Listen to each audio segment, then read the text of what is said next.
বাতা তুলে দিয়ে অপমান করতে চাই না।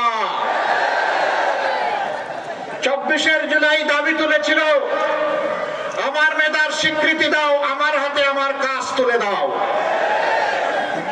আমরা সেই মেধা ভিত্তিক, ইনসাফ ভিত্তিক, দল মত ধর্মের ঊর্ধ্বে উঠে যে যুবক যুবতীর যেটা পাওনা, যে কাজের ন্যায্যতা রয়েছে, তার হাতে সেই কাজ তুলে দিতে চাই। আমরা ওই বাংলাদেশটা করতে চাই, নির্বাচিত হওয়ার পর আর শ্বশুর বাড়ির সম্পদ বাড়বে না। আমাদের দেশে এটা একটা অদ্ভুত কালচার। নেতা হওয়ার আগে, নির্বাচিত হওয়ার আগে তেমন কোনো সম্পদ থাকে না। যেই নেতা হলো, নির্বাচিত হলো, লাফিয়ে লাফিয়ে রফ রফ করে শ্বশুর বাড়ির সম্পদ বাড়ে।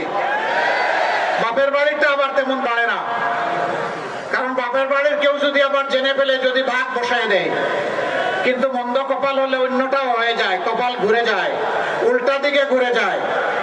তখন শ্বশুর বাড়ি ওলারা এক সময় বলে, বাবাজি অথবা ভাইজি, বিপদের সময় পাহারা দিয়েছে, এই সম্পদ তোমার নয়, এখন আমার।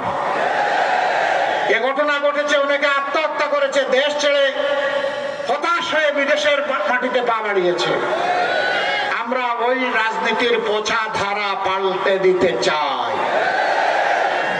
সেই বার্তা নিয়ে আমাদের সামনে হাজির হয়েছে ইনশাআল্লাহ আগামী 12 ফেব্রুয়ারি।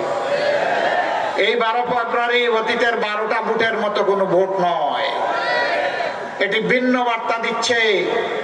আলহামদুলিল্লাহ, সারা বাংলাদেশের যুবকরা জেগে উঠেছে। তাদের একই কথা, আমরা সন্ত্রাস ফ্যাসিবাদের সাথে নাই, আমরা চাঁদাবাজদের সাথে নাই, আমরা দুর্নীতির সাথে নাই, আমরা বেইনসাফির সাথে নাই, আমরা মায়ের ইজ্জত হরণকারীদের সাথেও নাই।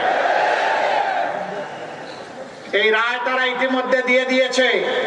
বাংলাদেশের সর্ববৃহৎ এবং প্রসিদ্ধ পাঁচটি বিশ্ববিদ্যালয় ছাত্র সংসদ নির্বাচনের মাধ্যমে জানিয়ে দিয়েছে।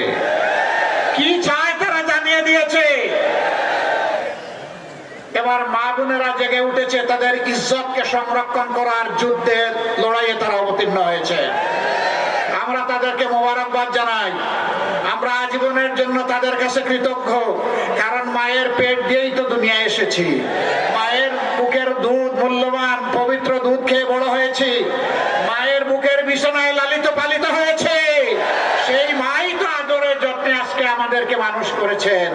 মা, তোমার এই ঋণ কখনো পরিশোধ করতে পারবো না, কোন সন্তানের এই শক্তি নাই। কিন্তু আমার মায়ের ইজ্জতের উপর যে হাত দিবে, আমি জ্বলে উঠবো।